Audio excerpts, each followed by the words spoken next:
Hello, ¿cómo están el día de hoy? Espero que se encuentren súper bien. Me da mucho gusto volverlos a ver por acá. El día de hoy vamos a hablar sobre la inmunidad adaptativa. Previamente habíamos hablado que nuestra inmunidad se puede clasificar en inmunidad innata o natural y en inmunidad adaptativa o adquirida. La inmunidad innata natural es nuestra primera línea de defensa, es de carácter inmediato, pues se establece de minutos a horas. Sabemos que aparentemente es inespecífica, pero aprendimos que realmente tiene un grado de especificidad, solamente que es mucho menor a la que tiene la adquirida. Se compone de barreras de ciertas células del sistema inmunológico y se apoya también del complemento de las citocinas y de los interferones. Tenemos por su parte que la inmunidad adaptativa o adquirida se da después de una exposición, es tardía, pero es de carácter muy específico. Y para esta inmunidad adaptativa tenemos la división en celular y en humoral. La inmunidad adaptativa celular es la que está mediada por los linfocitos T y esa tendrá la característica de protegernos contra los microorganismos intracelulares. Y por otra parte tenemos la adaptativa humoral que va a estar mediada por los linfocitos B, que van a tener la tarea de protegernos contra los microbios extracelulares y sus toxinas. Y también existe, por ejemplo, la vía clásica del complemento que forma parte de esta inmunidad. Nuestra inmunidad adaptativa cambia conforme pasa el tiempo, pero no se hereda, se desarrolla de días a semanas, se refina con el tiempo y tras las exposiciones a los diferentes agentes patógenos, tiene una extensa diversidad y tiene memoria, lo que le permite que tenga una respuesta más rápida y más eficaz ante los antígenos. Tenemos que la inmunidad adquirida se divide en natural y en artificial. Estas a su vez se dividen en pasivas y en activas. La natural pasiva refiere, por ejemplo, a los anticuerpos que son transferidos de la madre al bebé durante la lactancia materna, y la natural activa refiere a los anticuerpos que se desarrollan en respuesta a las infecciones. La inmunidad adquirida artificial pasiva refiere, por ejemplo, a los anticuerpos que son transferidos, como lo son las infusiones de gamma-globulinas, y la artificial activa refiere a los anticuerpos desarrollados en respuestas a las vacunaciones o a las inmunizaciones. Es importante mencionar que las células de nuestro sistema inmunitario no se encuentran fijas en ciertos tejidos particulares, sino que se encuentran circulando de manera constante por nuestros tejidos linfoides a través de nuestra circulación sanguínea y linfática, y esto permite que exista una vigilancia inmunitaria y que con ello pueda ser más rápida la respuesta ante los antígenos. Sabemos que existe una diversidad de linfocitos que los mencionaremos más adelante, pero es importante decir que cuando los linfocitos están maduros pero no se han expuesto o no han conocido algún antígeno, estos se van a denominar vírgenes porque no tienen experiencia. Una vez que se encuentran a este antígeno, se van a diferenciar en células efectoras o en células de memoria. Vamos a hablar de los linfocitos T y los linfocitos B. Los linfocitos T, como mencionamos, son los encargados de mediar la respuesta inmunitaria adaptativa celular, y algo importante a mencionar es que el receptor que identifica el antígeno que va a ser presentado por las moléculas del complejo mayor de histocompatibilidad, que mencionaremos más adelante, se le va a conocer como el complejo TCR, o también conocido como el receptor del linfocito T, que va a ser un receptor para un antígeno. Los linfocitos T se van a desarrollar a partir de células progenitoras de la médula ósea y van a migrar hasta el timo, y es ahí donde se van a madurar. Y es por ello que tienen el nombre de linfocitos T, porque se maduran en el timo. Durante este proceso de maduración, los linfocitos T van a ir adquiriendo diferentes moléculas en su membrana para poder identificar a los diferentes antígenos. Existen 4 tipos o subtipos de poblaciones de linfocitos T que son de vital importancia. Tenemos a los linfocitos T colaboradores, helper o CD4. Esta parte de CD4 o CD8 que vamos a estar mencionando refieren a marcadores de la superficie. Este tipo de linfocitos T CD4 tienen una característica específica, que solamente van a reconocer al antígeno cuando les es presentado en conjunción con una molécula de histocompatibilidad de clase 2. Esto lo mencionaremos un poco más adelante. Y existen 2 tipos de células T helper, las TH1 o también llamadas inflamatorias y las TH2, que son conocidas como las helper propiamente. Las TH1 van a tener la capacidad de activar a otros leucocitos como lo son los macrófagos para que destruyan a los microbios, y los TH2 van a tener la capacidad de estimular a los linfocitos B para que produzcan anticuerpos. Tenemos por otro lado a los linfocitos T citotóxicos o CD8, que solamente van a reconocer a los péptidos que van a ser presentados en conjunción con la molécula de histocompatibilidad clase 1 y tienen la función de matar a las células infectadas y de la inmunosupresión. Tenemos los linfocitos reguladores que van a estar encargados de suprimir la inmunidad al final de la reacción inmune y con ello va a mantener la tolerancia a autoantígenos. Y por último tenemos a los linfocitos T de memoria que se van a generar después de que exista la activación de los linfocitos T y son los que van a estar encargados de responder a nuevas exposiciones al microorganismo. Ahora hablemos de los linfocitos B. Estos van a estar encargados de mediar la respuesta inmunitaria adaptativa humoral, como ya lo habíamos comentado. También se van a desarrollar a partir de precursores presentes en la médula ósea y se pueden encontrar ahí mismo o en el vaso, en los ganglios linfáticos o en las amígdalas. Así como los linfocitos T, los linfocitos B van a poseer receptores para reconocer a los antígenos. A este receptor se le va a conocer como receptor de reconocimiento de los linfocitos B y está formado por el anticuerpo que nuestro linfocito B va a formar. Este anticuerpo no se va a secretar, sino más bien se va a insertar a la membrana plasmática de nuestro linfocito B y va a exponer su porción de reconocimiento de antígeno hacia la zona extracelular para poder reconocer a los antígenos. En un momento mencionaremos las diferentes partes que integran al anticuerpo. Algo importante a comentar es que nuestro anticuerpo puede funcionar como célula presentadora de antígeno o liberar citocinas. Sin embargo, la principal función y más importante es la producción de anticuerpos. Es importante mencionar que los antígenos se pueden dividir en exógenos y en endógenos. Los endógenos refieren, por ejemplo, a antígenos víricos y tumorales que se localizan en el citoplasma y suelen producirse en la célula, es por ello que son endógenos. Mientras que los exógenos son antígenos que se interiorizan por medio de vesículas y que suelen derivarse entonces de microorganismos extracelulares y proteínas solubles. Los exógenos van a ser presentados en conjunción por una molécula del complejo mayor de histocompatibilidad clase 2 y es por ello que van a ser reconocidos por los linfocitos CD4, mientras que los endógenos se van a presentar por una molécula del complejo clase 1 y van a ser reconocidos por los linfocitos T citotóxicos. Ya mencionamos qué tipo de péptidos se van a presentar por qué clase de moléculas del complejo, pero adentrándonos más a la función, literalmente es eso. Es mostrar fragmentos peptídicos de antígenos a nuestros linfocitos T para que sean reconocidos y posteriormente se lleve a cabo la inmunidad adaptativa. Esto forma parte de la inmunidad innata y este punto de presentación ya da paso a la inmunidad adaptativa. Tenemos que estas moléculas del complejo de histocompatibilidad la van a poseer nuestras células presentadoras de antígenos. Esta célula presentadora de antígeno lleva aquí en su membrana a un complejo de histocompatibilidad de clase 1. Sé esto porque se lo está presentando a un CD8. Entonces nuestro complejo de histocompatibilidad presenta el antígeno. Este antígeno es reconocido gracias a los TCR, a los receptores de células T que ya habíamos mencionado. Y este CD8 que habíamos mencionado que era un marcador de superficie va a funcionar como un gancho que literalmente se va a enganchar a la molécula del complejo de histocompatibilidad, permitiendo así que se lleve a cabo esta presentación. Y básicamente esta es su función. Creo que conociendo esto, desde mi punto de vista, ya es suficiente. Pero claro que necesitamos adentrarnos más a los detalles y eso lo explicaré en un momento. Las estructuras de ambas moléculas son reconocidas como heterodímeros. En el caso de la molécula de clase 1 va a constar de una cadena polimórfica alfa. Esta cadena en su parte extracelular se va a dividir en alfa 1, 2 y 3. Y esta cadena alfa se va a unir de manera no covalente a una proteína llamada microglobulina. Por el contrario, en el caso de la de clase 2, va a poseer una cadena alfa y una cadena beta.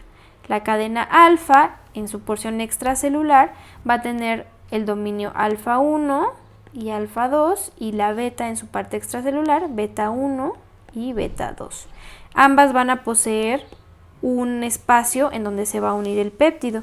En el caso de la de clase 1 se une entre el alfa 1 y 2 y en el caso de la clase 2 se va a unir entre la beta 1 y beta 2. En esta imagen tenemos lo que había mencionado previamente en el dibujo, a las células presentadoras de antígenos, cada una con su complejo de histocompatibilidad respectivo.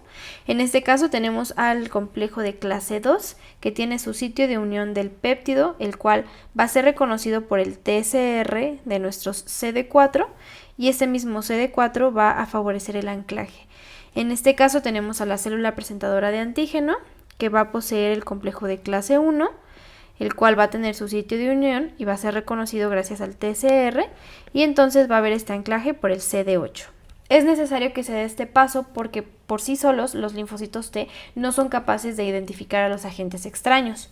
Y entonces, gracias a este paso, gracias a esta respuesta que se lleva a cabo, los linfocitos T inactivos maduran a células efectoras para que se lleve a cabo entonces la inmunidad adaptativa. Lo que acabamos de describir es meramente la presentación de antígenos.